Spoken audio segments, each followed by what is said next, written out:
chỉ nhìn đi thành cơn chẳng hay lỡ yêu quý niềm ngủ lòng thì khi ra số đi hao ôn đi mà số đau bình ngờ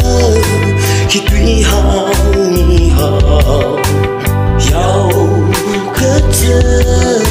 mà số tuy quy mi hao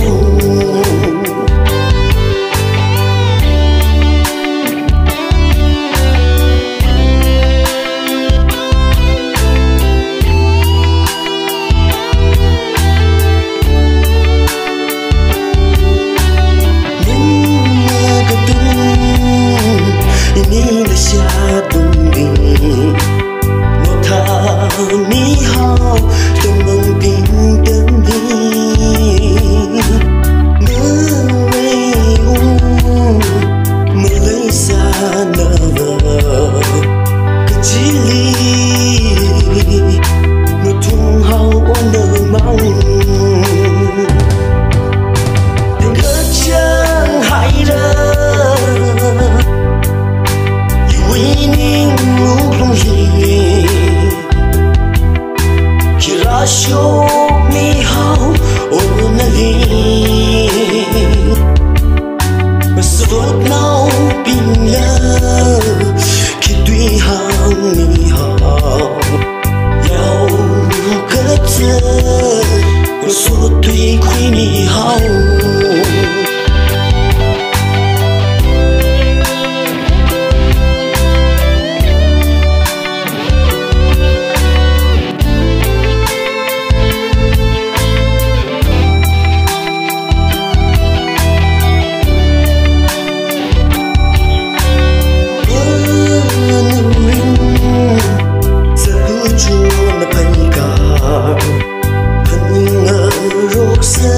cho nơi vỡ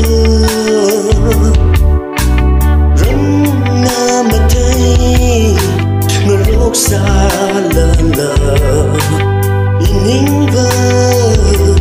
nào mong cô lấy cái xin vỡ ngỡ chẳng hay lỡ yêu quý nín ngủ lòng hiền show me how only mà suốt nào bình ngờ khi tuy hàng mi hao giàu cất giơ mà suốt tuy quy mi hao giàu cất giơ mà suốt tuy quy mi hao